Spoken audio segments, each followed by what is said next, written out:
ఎట్లయిందంటే cylinder వెళ్ళినట్టు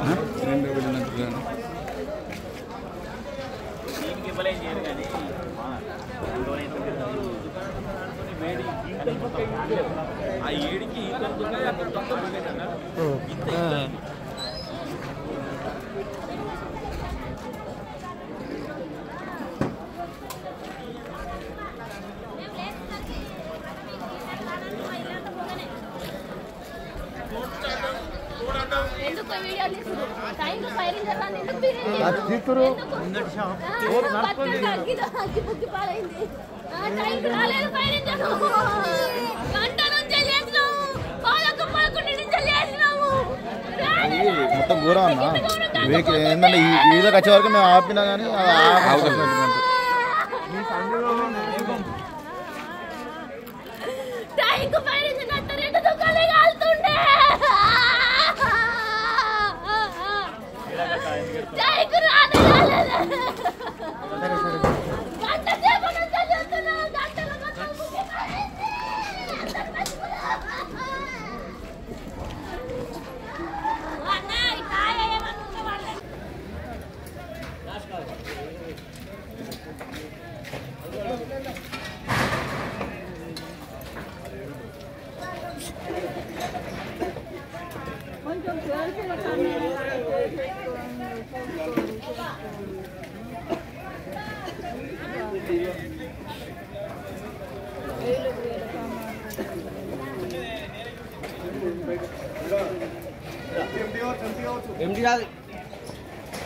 empty కాదు వంట చేసేది అది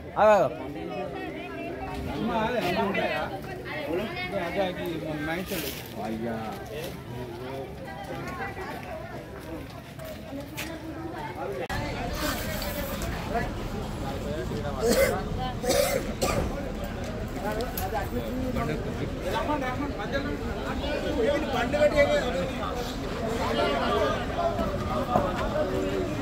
కరెంట్ లేదు. మేము కిందికి వచ్చేసరికి ఆల్రెడీ విపరీతమైన పొగలు కిందికి వచ్చేసి అక్కడ మోటార్ ఆన్ చేద్దాం అనేసరికి కరెక్ట్ 2 నిమిషాలలో మోటార్ అంత కరెంట్ పోయింది. కరెంట్ పోయేసరికి మోటార్ ఆగిపోయింది. విపరీతమైన పొగ ఏం చేసేది లేక అందరం పిల్లలందరినీ తీసుకొని బయటకు వచ్చేసినాం. విపరీతమైనటువంటి ఏంటిది ఇవన్నీ బొమ్మల షాపులు ఉండేసరికి ఏంటంటే ప్లాస్టిక్ ఐటమ్ ఎక్కువ ఉంటుంది ఇందులో. ఆ విపరీతంగా ఏమైంది ఆ మంటలు చెలరేగి అది దారుణమైనటువంటి పరిస్థితి కూడా రావద్దు మనకు. అంత విపరీతంగా అయ్యేసరికి ఇంట్లో అమ్మ వాళ్ళు పెద్దలు ఇదంతా వ్యవహారం ఏం చేయలేకపోయినాం. మేము అంత వేడిలో కూడా ఏం చేయలేకపోయినాం. అది పరిస్థితి. అసలు ఇక్కడ ఫైర్ ఇంజిన్ రావడానికి గంట టైం పట్టింది. 55 నిమిషాల దాకా పట్టింది. ఫోన్లు చేసినా ఎవరు రెస్పాండ్ కాలేరు నైట్ ఆ టైంలో. ఇది పరిస్థితి. ఎంత నష్టమై ఉంటుంది? విపరీతంగా నష్టమై ఉంటుంది. మొత్తం వైరింగ్ పోయింది. ఒక 10-15 వేల క్యాష్ పోయింది. వైరింగ్ పోయింది. వాషింగ్ మిషన్స్ ఖరాబ్ అయిపోయినాయి. మొత్తం అసలు దగడంటే విపరీతమైనటువంటి జ్వాల. ఏం చేయలేని పరిస్థితి. చాలా పెద్ద ఎత్తున నష్టమైంది. పిల్లలు అందరికీ అసలు ఏం చెప్పాలన్నా కూడా మా బాధ వర్ణాతీతం. ఆ రకంగా అవుతుంది. రాత్రి 3:30 దాకా మంటలు ఆర్పినా ఆగలేని పరిస్థితి. 5 ఫైర్ ఇంజన్లు 3-4 ఫైర్ ఇంజన్లు వచ్చినాయి. ఒక 4 గంటలు 5 గంటల దాకా ఈ వాటర్ను కంపల్సరీ కొట్టితే కూడా ఇప్పటికి కూడా జ్వాల నడుస్తూనే ఉంది. అంత పెద్ద ఎత్తున జరిగింది. మరి దానికి కారణం ఏంటిదో ఒకసారి మీరు కూడా పరిశీలన చేయండి. కొంచెం మమ్మల్ని ఆదుకోండి. కష్టపడి పైకి వచ్చి మేము అందరం కష్టపడి చేసుకున్న వ్యవహారం ఇది. ఎవరి వల్లనో నష్టపోతే ఇబ్బంది కదండి. కొంచెం మీరు కూడా ప్రభుత్వం తరపున ఏదైనా సహాయమో ఏదైనా చూసి మాకు ఏదైనా అధికారులకు కానీ కలెక్టర్ గారు కానీ కొంచెం మా తరపున చెప్పండి మా పరిస్థితిని. ఎందుకంటే ఇక్కడ అందరూ కూడా కష్టపడి సంపాదించుకుని ఏదో బతికే వాళ్ళే అందరూ. ఇక్కడ మధ్యతరగతి వ్యవహారం ఇదంతా. ఈ విపరీతమైన నష్టాన్ని ప్రభుత్వమే మాకు ఏదైనా ఆదుకొని మమ్మల్ని అందరినీ చూసుకోవాలని చెప్పేసి నా కోరిక. అయితే 10:30-11 మధ్యలో మాకు సౌండ్ వచ్చినాయి. ఎలుకల మరి ఏంటి అనుకొని మేము సౌండ్ రాగానే బయటకు వెళ్ళినాము. అది మంటలు ఏం సౌండ్ అని చూసరికి మంటలు వచ్చేసరికి ఇది ఎట్లా జరుగుతుంది ఏం కథ అని చూసేసరికి వైర్ అంటుకుందాం ఇది ఎట్లా జరిగింది అని చూసేసరికి మంటలు పెద్దగా జల్లినాయి. వైర్ కూడా అంటుకున్నట్టున్నదని మేము చూసి మా తమ్ముని మా అమ్మని అందరిని లేపి అమ్మ అన్న దుకాణం కాలుతుంది లేవుర్రే అని ఫైర్ ఇంజన్కి ఫోన్ చేయర్రా అని మా తమ్మునికి లేపినాక మేము మోటార్ వేసి నీళ్ళు పట్టినా ఆగలేవు. నా దుకాణం నుంచి వెళ్ళి ఫస్ట్ మా అన్నయ్య దుకాణం ఉంటుంది, తర్వాత మా తమ్ముంది, ఇది నాది. మొత్తం 3 దుకాణాలు అంటుకున్నాయి. అందరినీ లేపి సిలిండర్లని బయట పెట్టేసినాం. ఫైర్ ఇంజన్కి ఫోన్ చేస్తే ఫైర్ ఇంజన్ కూడా రాలేదు. అది ఎంత తొందర వస్తే అంత కొంచెం మాకు ఆస్తి నష్టం అనేది కొంచెం తక్కువ జరుగుతుండే. ఇవన్నీ బొమ్మల షాపులే కాబట్టి అన్ని తొందర ప్రమాదం అనేది తొందర జరిగింది. మా అన్నయ్య షాప్లో అయితే ఒక 7 లక్షల దాకా సామాన్ ఉంటుంది. ఇప్పుడు మాకు సమ్మక్కల సీజన్ ఉంది, అంత సామాన్ అంతా స్పేర్లో పెట్టుకున్నాము. మా తమ్ముని దాంట్లో ఒక 7 లక్షల దాకా ఉంటుంది సామాను. ఇంకా తనది 2 దుకాణాలు, ఆయనది ఒక 2-3 లక్షల దాకా స్పేర్ల సామాన్ ఉంది. అదే కాక దుకాణం పైన ఉన్న సామాన్ 2-3 లక్షల దాకా ఉంటుంది. ఇది నా దుకాణము, దీని పక్కనది. నా దుకాణంలో 3-4 లక్షల దాకా సామాన్ ఉంటుంది. ఇంట్లోనే నేను వంట చేసుకొని ఉంటాము, వెనకాల ఉంటాము. బంగారం ఉంది, బీరువా, అన్నీ, ఫ్రిడ్జ్, కూలర్, మిగతా వస్తువులు, ఇంటికి సంబంధించిన వస్తువులు అన్నీ కాలిపోయినాయి. బాగా అంటే మాకు బాగా ఆస్తి నష్టం జరిగింది. మాకు ఏదైనా ప్రభుత్వమే నష్టపరిహారం ఇవ్వాలని కోరుకుంటున్నాను. నేను ఏం లేదు, కట్టుబట్టలతోటే ఉన్నాము. నేను కానీ అన్ని దుకాణాలు అట్లనే జరిగింది. 22-30 దాకా ఉంటాయి. 7 లక్షల దాకా ఉంటుంది. ఇది షాప్లలో సామానే 4 లక్షల దాకా ఉంటుంది. ఇప్పుడు సమ్మక్కల సీజన్ ఉంది, ఒక 2 నెలలు అయితే మాకు ఫుల్ సీజన్ ఉంటుంది. దానికోసం ఒక 2-3 లక్షల సామానే స్పేర్లో పెట్టుకున్నాం. అది మొత్తము కాలిపోయింది. మళ్ళీ నా బీరువాలో కూడా బంగారం 5-6 తులాలు దాక్కున్నది. పిల్లల చైన్లు కానీ, నక్లెస్లు కానీ, ఉంగరాలు, కమ్మలు అన్నీ కాలిపోయినాయి. ఎంత లింకినా దొరుకుతలే, మొత్తం దగ్ధమైపోయినాయి. సార్ రాత్రి 10-10:30 సుమారుకి వెళ్ళి నైట్ మేము పడుకున్నాము. టీవీ బంద్ చేసి షాప్ బంద్ చేసుకున్నాము, పడుకున్నాము. ముంగట ఫస్ట్ షాపు మంటలు వేస్తున్నాయి, కాలుతున్నాయి అంటే మేము ఉరికినాము. ఊరికి పైబట్టి నీళ్లు పట్టడము, వాటిని చల్లబడడానికి మా ప్రయత్నం మేము చేసినాము. వెంటనే పోలీసు స్టేషన్కి కాల్ చేసినాము. ఫైర్ స్టేషన్కు వాళ్ళే ఫోన్ చేసినాము. నాకు అంత తొందరగా స్టేషన్ నెంబర్ తోచలేదు. ఆ లోపే మేము ఏమన్నా తీద్దాము, మరి ఇవన్నీ సామాన్లు తీద్దాము, షాపు వెంటనే ఒకదాని తర్వాత ఒకటి వస్తుందని చెప్పి మేము లోపలికి వచ్చి ఇవి తీద్దామనే లోపల మా షాప్ వరకు వచ్చినాయి. మా బిడ్డ సర్టిఫికేట్లు ఉన్నాయి, మా బిడ్డ బీటెక్ ఫైనల్ ఇయర్. ఆమె పెళ్లి కోసమని ఇంత అంటే ముందు నుంచే కొంచెం బంగారము రెడీ చేసుకొని పెట్టుకుంటాము సార్. ఎందుకంటే ఒక 1 or 2 yearsలో పెళ్లి చేద్దామన్నా, సంబంధాలు చూసి పెళ్లి చేద్దామని ముందు నుంచే బంగారం పెట్టుకుంటున్నాము. మళ్ళీ ఇప్పుడు సీజన్ టైం ఇది. మేము సామాను కూడా తీసుకొచ్చుకొని పెట్టుకున్నాము. ఆ సామాను ఇటు బంగారము, క్యాష్ ఉండే, ఆ క్యాష్ సహా మొత్తం దగ్ధమైంది సార్. మేము కట్టుబట్టలతో మేము మనుషులు మిగిలినాం అంతే సార్. దాదాపు నా వరకైతే 10-12 లక్షలు నష్టం సార్, మొత్తంగా చూసుకుంటాం. సరే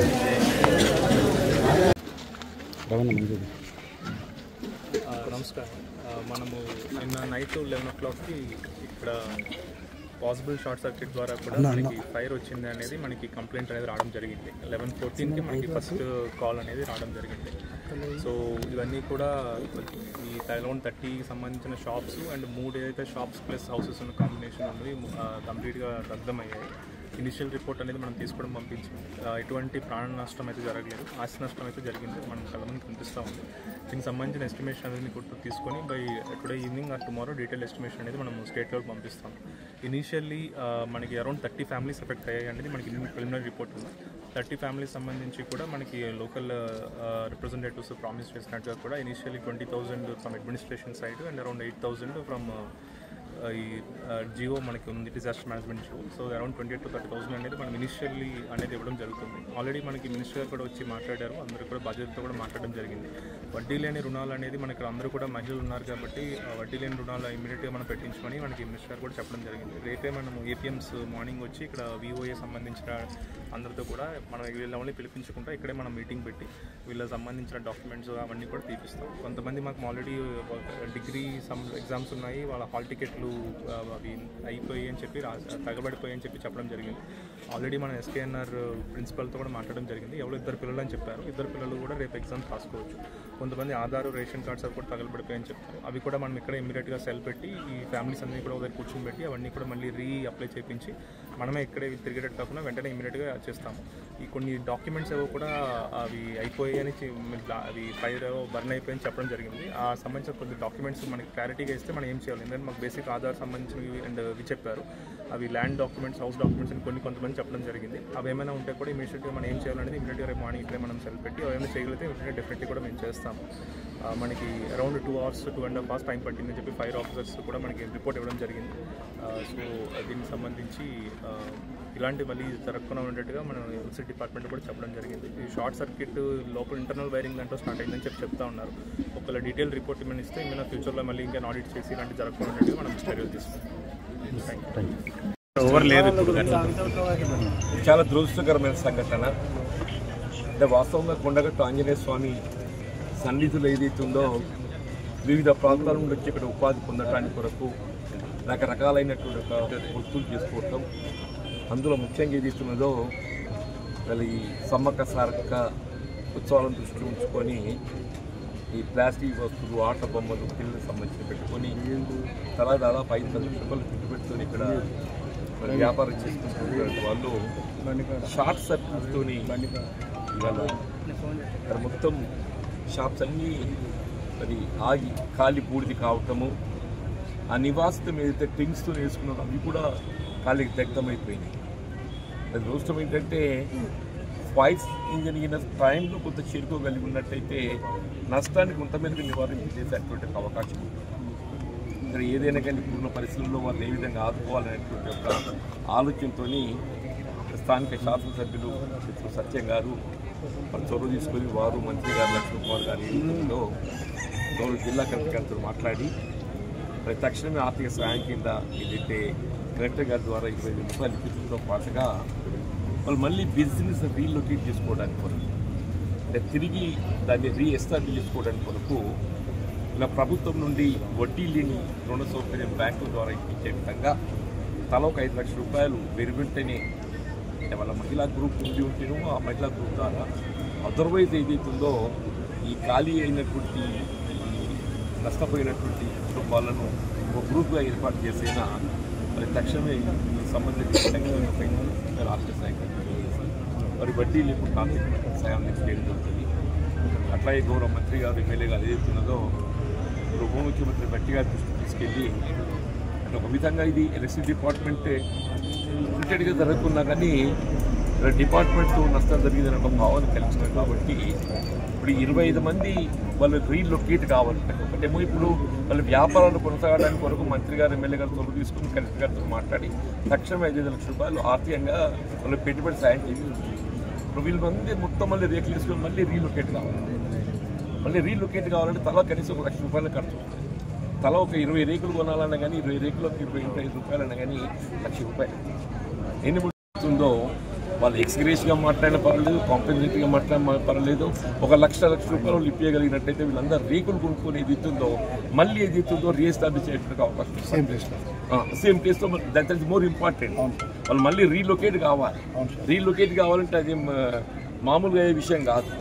20 రేకులైనా కానీ 1 లక్ష రూపాయలు అయితే 1 లక్ష రూపాయలు అయితే అది సిఎండి విద్యుత్ శాఖ బాధ్యత తీసుకొని మీరు ఎట్లాగో మీటర్లు ఇప్పిస్తామని చెప్పారు. కేబుల్ వైపు పార్షికంగా వాళ్ళు మీ ఫారంని కూడా చేపిస్తారు. అందుబాటులో ఉండటము వారి విజ్ఞప్తులు ఏదైతుందో మంత్రి గారు కూడా స్థానికంగా అందుబాటులో ఉండడంతో లక్ష్మణ్ గారు కూడా తక్షణమే రావటం మన ఇవన్నీ కొంతమేరకు ఏదైతుందో ఉపకరిస్తుందని చెప్పక తప్పదంటూ నేను తప్పకుండా ఏదైతుందో వీరంతా ఉపాధి నిమిత్తం ఇక్కడ స్థిరపడ్డ వాళ్ళు కాబట్టి వాళ్ళని ఆదుకోవడానికి వరకు ప్రభుత్వ పరంగా తగు చర్యలు తీసుకోవడం.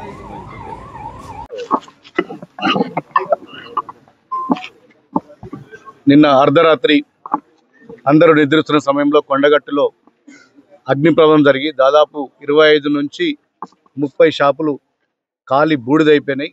చాలామంది నిరాశ్రయులు అయినరు. నిజంగా వాళ్ళ బాధ చూస్తుంటే గుండె తరుక్కపోతుంది. ఎందుకంటే సర్వం కోల్పోయిన వాళ్ళ బట్టలు, బంగారం, వాళ్ళకి సంబంధించిన ఏ వస్తువు కూడా లేకుండా కేవలం కట్టుబట్టలతోటి ఇలా రోడ్ల మీద ఉన్నటువంటి పరిస్థితి చాలా బాధ అనిపిస్తుంది. నేను రాత్రే విషయం తెలియగానే కలెక్టర్ గారితో మాట్లాడినాను, పొద్దున్నే కూడా కలెక్టర్ గారితో మాట్లాడినాను. ప్రభుత్వం దృష్టికి కూడా మేము తీసుకొచ్చినాం. ఇంతకుముందే సీఎం కార్యాలయానికి సమాచారం అందించడం, చీఫ్ సెక్రటరీ గారితో మాట్లాడడం, జరిగిన నష్టం మీద కలెక్టర్ ఇప్పటికే నివేదిక కోరిండ్రు. వారు సాయంత్రంలోగా కలెక్టర్ గారు కూడా నివేదిక సమర్పిస్తారు. ఈ బాధిత కుటుంబాలను అన్ని రకాలుగా ఆదుకోవడానికి ప్రభుత్వం సిద్ధంగా ఉంది. చాలా దురదృష్టం. నిజంగా ఇది ప్రమాదం ఎవరు ఊహించలేనిది. నష్టం జరిగింది. ఖచ్చితంగా బాధితులకు అండగా ఉంటాం. ప్రభుత్వం తరఫున అన్ని రకాలుగా ఆదుకుంటాం. ఇంతకుముందు నేను కలెక్టర్తో మాట్లాడగానే ఇప్పుడు తక్షణ సాయం కింద, ఎందుకంటే వాళ్ళు కట్టుబట్టలతో ఉన్నారు, కనీసం తినడానికి తిండి లేనటువంటి పరిస్థితి అని చెప్పగానే చెప్పినా వాళ్ళని కోరిన ఇమ్మీడియట్ మనం కొంత రిలీఫ్ చేయాలి, దాదాపు ఒక 20,000 వరకు సాయం చేయాలంటే కలెక్టర్ గారు కూడా ఒప్పుకున్నారు. సాయంత్రం లోపు ఒక్కొక్క కుటుంబానికి తక్షణ సాయం కింద 20,000 రూపాయలు అందజేస్తాం. ప్రభుత్వం తరఫున ప్రభుత్వం నివేదిక వచ్చినాక నేను ముఖ్యమంత్రి గారిని స్వయంగా కలిసి జరిగిన ఆస్తి నష్టం మీద వివరిస్తా. అక్కడ నుంచి కూడా ఎక్స్గ్రేషన్ తీసుకురావడానికి ప్రయత్నం చేస్తాం. ఫైర్ స్టేషన్ ఫైర్ సిబ్బందికి సమాచారం ఇస్తే కూడా సమయానికి రాకని ప్రమాదం ఇంత స్థాయిగా జరిగిందని చెప్తున్నారు. జగిత్యాల బండి మళ్ళీ అలా బ్రేక్ డౌన్ అవడం, ఇతర ప్రాంతాల నుంచి రావడం లేట్ అయింది. అసలు దీని మీద ఫైర్ వాళ్ళ మీద ఏమైనా చర్యలు తీసుకుంటాం? దాని మీద పూర్తి స్థాయిలో విచారణ జరిపిస్తాం. ఇట్లా నిజంగా కూడా ఇట్లాంటి విపత్కర పరిస్థితుల్లో ఫైర్ ఇంజన్ కూడా అలర్ట్గా ఉండాలి. అది ఎందుకు జరిగింది, మరి ఎందుకు బ్రేక్ డౌన్ అయింది, దాని మెయింటెనెన్స్ లేదా, నేను కలెక్టర్ గారికి అన్ని వివరాలు చెప్తా. ఈ సంఘటన కూడా ఎంక్వైరీ కూడా ఇప్పుడు జరిపిందని చెప్తాను. కొన్నాటిలో ప్రమాదాలు తరచు జరుగుతున్నాయి. ఇట్లాంటి కొన్నాటి పుణ్యక్షేత్రంలో ఫైర్ స్టేషన్ లేకపోవడం ఇబ్బంది. ఫైర్ స్టేషన్ ఏమైనా ఏర్పాటు చేస్తారా? ఇప్పుడు మా దృష్టికి వచ్చి ఇంత పెద్ద మొత్తంలో ఎప్పుడు కూడా మనం ఈ ప్రమాదం చూడలేదు. ఇప్పుడు జరిగింది కాబట్టి ఖచ్చితంగా భవిష్యత్తులో మళ్ళీ జరగకుండా ఏ ఒక్కరు కూడా చిన్న ఆస్తి నష్టం కానీ ప్రాణ నష్టం కానీ జరగకుండా ఏమేమి మెజర్మెంట్స్ తీసుకోవాలో కొండగట్టులో ఇక్కడ సేఫ్టీకి సంబంధించి అన్ని మెజర్మెంట్స్ తీసుకోవడానికి ప్రభుత్వం సిద్ధంగా ఉంది. విద్యుత్ షాక్తో మహిళ కొన్నాటి పైన మృతి చెందింది. ఇక్కడ కూడా విద్యుత్ ప్రమాదం. అసలు ఈ విద్యుత్ అనేది వాళ్ళు ఎట్లా చేస్తున్నారు పని, వాళ్ళ మీద ఏం చర్యలు? ఇట్లాంటి సమయంలో మనం స్పందించాల్సిన సమయం కాదు, కానీ తప్పకుండా వాళ్ళందరి మీద కూడా చర్యలు ఉంటాయి. కలెక్టర్ గారు మరొక 1-2 గంటల్లో వస్తారు. దీనికి సంబంధించి పూర్తి సమాచారం కూడా ఇస్తా. ఎవరెవరు లోపం ఉంది, ఇది మానవ తప్పిదమా లేకపోతే ప్రమాదవశాత్తు జరిగిందా, అన్నింటిలో కూడా పూర్తి స్థాయిలో ఎంక్వైరీ చేసి నిజంగా ఎవరైనా దీంట్లో ఇన్వాల్వ్మెంట్ ఉంటే, అంటే నిర్లక్ష్యం గురి ఎవరైతే ఏ డిపార్ట్మెంట్ నిర్లక్ష్యం చేసింది, ఏ వ్యక్తులు నిర్లక్ష్యం చేసిండ్రు, వాళ్ళందరి మీద కూడా చర్యలు తీసుకునే అవకాశం ఉంటుంది. Thank you. 10 గంటల తర్వాత శ్రీ కొండగట్టు ఆంజనేయ స్వామి సమీపంలో సుమారు సంవత్సరాల క్రితం నుంచి చిరు వ్యాపారస్తులు హోల్సేల్ దగ్గర ఉద్దరి తీసుకొని లక్షలాది రూపాయల యొక్క మేడారం సమ్మక్క జాతర ఉన్నది. ఆ జాతరకు మన భక్తులు లక్షలాది సంఖ్యలో భక్తులు వస్తారు. మన వ్యాపార పరంగా ముందస్తుగా సుమారు ఒక్కొక్క షాపులో 5 లక్షలు, 10 లక్షలు, 15 లక్షల రూపాయల వ్యాపారానికి సంబంధించినటువంటి సామాగ్రిని తీసుకొచ్చుకొని రాబోయే రోజుల్లోపట మేము అది అమ్మి అప్పు కద్దామనే ఒక ధైర్యంతో గత 15-20 సంవత్సరాలకి వీటిపై ఆధారపడి 25 నుంచి 30 కుటుంబాలు, సుమారు 25 కుటుంబాల పైచిలకు షాపులన్నీ కూడా రాత్రి 10 గంటల తర్వాత కరెంట్ షాక్ సర్క్యూట్ ఏదైతే జరిగినటువంటి దుస్సంఘటన అత్యంత బాధాకరం. మరి ఈరోజు వాళ్ళని చూస్తుంటే గుండె తరుక్కపోతుంది. మా ఎమ్మెల్యే గారు మేడిపల్లి సత్యం గారు చెప్పినట్టు, ఒక వ్యాపారస్తుడు ఒక అన్న అంటుండు, అన్న నా బిడ్డ పెళ్లి కోసం బంగారం జమ చేసుకున్న అదే బంగారాన్ని అక్కడ పెట్టిన సుమారు 10 నుంచి 15 లక్షల రూపాయల హోల్సేల్ యొక్క సామాగ్రిని ఈ మేడారం జాతర ఉన్నది అని చెప్పి నేను ఉద్దర తీసుకొచ్చి షాపులో పెట్టుకున్నా. ఆ 10-15 లక్షల రూపాయల సామాను మొత్తం కరెంట్ షాక్తోని దగ్ధమైపోయింది, బూడిద మిగిలింది. నా బిడ్డ పెళ్లి కోసం బంగారం పెట్టుకుంటే నా బంగారం కూడా పోయింది. నేను 25 సంవత్సరాల నుంచి ఒక్కతే బిడ్డ అన్నా. నేను నా బిడ్డ పెళ్లి కోసం నేను దాచిపెట్టుకున్నాను యొక్క యావత్తు నా యొక్క ఆస్తి మొత్తం పోయింది, రోడ్డు మీద నిలబడినాం అని చెప్పి మాట్లాడుతుంటే మరి రాష్ట్ర ప్రభుత్వం తరఫున మాకు ఆ కుటుంబాలు అన్ని విధాలా కూడా మేము అండగా ఉండే విధంగా నేను ఇప్పుడే ముఖ్యమంత్రి గారి యొక్క వారికి కూడా ఈ యొక్క విషయం సమాచారం వేసే విధంగా వారితో మాట్లాడడానికి ప్రయత్నం చేసిన. ఈరోజు 3 గంటలకు ప్రత్యేకమైనటువంటి మీటింగ్ మాది క్యాబినెట్కి సంబంధించిన ఒక మీటింగ్ ఉంది. దాంట్లో ఈ కొండగట్టుకు సంబంధించిన వ్యాపారస్తుల ఇంత పెద్ద లక్షలాది రూపాయల నష్టం జరిగిన విషయంలో కూడా సుమారు 25 కుటుంబాలను ఏ విధంగా ఆదుకోవాలనే విషయంలో మరి వారు పూర్తిగా సమగ్రంగా ఇక్కడ ఉన్నటువంటి విషయాన్ని వాస్తవంగా నేను ఎమ్మెల్యే గారు ఆ కుటుంబాలను నేరుగా కలిసి వాళ్ళ కష్టాల లోపల మేము పాలు పంచుకొని మరి ఆ విషయాన్ని కూడా ముఖ్యమంత్రి గారి దృష్టికి ప్రభుత్వం దృష్టికి తీసుకొస్తా అని చెప్పి మనవి చేసుకుంటూ ఉదయం తెలిసిన వెంటనే నేను ఎమ్మెల్యే గారితో మాట్లాడినా. ఎమ్మెల్యే గారు వెంబడి కలెక్టర్ గారితో మాట్లాడి తాత్కాలికంగా ఏదైతే ఎమ్మెల్యే గారు చెప్పిన ప్రకారం నేను కలెక్టర్ గారు చెప్పిన ఇప్పుడున్నటువంటి కుటుంబాలకు తాత్కాలిక ఉపశమనం కోసం ఏదైతే అవైలబిలిటీ పరంగా ఏదైతే ఉండదో ఆర్థికంగా మీరు అదో ఆదుకోవాలని చెప్పి ఆదేశించిన. ఎలక్షన్ కోడ్ ఉంది కాబట్టి మేము పోయిన తర్వాత కలెక్టర్ గారు ఇప్పుడే వస్తారు. ఇక్కడ ఈరోజు కలెక్టర్ గారు రెవెన్యూ అథారిటీ మొత్తం అసెస్మెంట్ చేసి ఏ షాప్కి ఎంత నష్టం జరిగింది పూర్తిగా అంచనాలు చేసి అంచనాల యొక్క జిల్లా కలెక్టర్ ద్వారా రాష్ట్ర ప్రభుత్వాన్ని నివేదిక ఇచ్చిన తర్వాత ఆ కుటుంబాలను అన్ని విధాలు కూడా ఆదుకుంటామని చెప్పి రాష్ట్ర మంత్రిగా నేను వారికి మనవి చేసుకుంటూ ఎవరు కూడా ఆందోళన పడద్దు. ఎందుకంటే ఊహించినటువంటి సంఘటన జరిగింది. కొంచెం ధైర్యంగా ఉండాలని కుటుంబాలకు ధైర్యం చెప్తూ ఆ కుటుంబాలకు సంబంధించిన బంధువులకు కూడా మేము మాటిస్తున్నాం. రాష్ట్ర ముఖ్యమంత్రి పెద్ద రేవంత్ రెడ్డి గారు ఒక మంచి ఉన్న నాయకుడు, ఆయన రాష్ట్ర ముఖ్యమంత్రిగా ఉన్నాడు కాబట్టి మరి ఇంత పెద్ద నష్టం జరిగింది. సుమారు మరి వాళ్ళు కట్టుబట్టలతో బయట నిలబడున్నారు చెప్పి మరి ఎంత దుఃఖంలో ఉన్నారంటే వాళ్ళకి మీద పడి ఏడ్చేటువంటి దుఃఖంలో ఉన్నారు. ఏం అర్థం కాని పరిస్థితిలో ఉన్నారు, ఏం చేయాలో అర్థం కాని పరిస్థితిలో ఉన్నారు. నిన్న సాయంత్రం తీసుకొచ్చి నిన్న సాయంత్రమే కొంతమంది సామాన్ తీసుకొచ్చి షాపులలో పెట్టిందట. ఒక 15-20 నిమిషాల లోపలనే మొత్తము కళ్ళం కట్టిన షాప్ దగ్ధం అయిపోయిందట. ఒకళ్ళు అంటున్నా, అన్న మేము గిట 10:30 తర్వాత కూడా కాకుండా మంచి గాఢ నిద్రలు ఉంటే మా ప్రాణాలు కూడా పోయేదని ఒక చెల్లె మాట్లాడుతుంది. మాకు చాలా బాధ అనిపిస్తుంది. ఎందుకంటే ఈరోజు ఇంత అత్యంత దారుణమైనటువంటి సంఘటన, ఆ సంఘటనకు మేము పూర్తిగా ప్రభుత్వ పరంగా బాధ్యత వహిస్తాం. మా శక్తి కొద్ది ప్రభుత్వ ఏదైతే ముఖ్యమంత్రి గారి దృష్టికి తీసుకెళ్ళి ఆ షాపులను ఏ విధంగా, ఆ షాపు యజమానులను ఏ విధంగా ఆదుకోవాలి, భవిష్యత్తులో వారికి ఆర్థికంగా ఏ విధంగా ప్రభుత్వం అండగా ఉండే విషయం లోపల మన ప్రత్యేకమైనటువంటి చర్య తీసుకునే విధంగా ప్రభుత్వానికి ముఖ్యమంత్రి దృష్టికి తీసుకెళ్తామని చెప్పి మా మంత్రిగా మనవి చేసుకుంటూ మరొకసారి మా మీడియా మిత్రుల ద్వారా ఆ కుటుంబాలకు కూడా మేము పూర్తిగా అండగా ఉంటాము. ఎవరు కూడా అధైర్యపడాల్సిన అవసరం లేదు, ఎవరు కూడా ఇబ్బంది పడాల్సిన అవసరం లేదు. జరగరాని సంఘటన జరిగింది కాబట్టి ధైర్యంగా ఉండాలని చెప్పి మీ ద్వారా మేము మనవి చేస్తున్నాం. వెరీ నమస్కారం.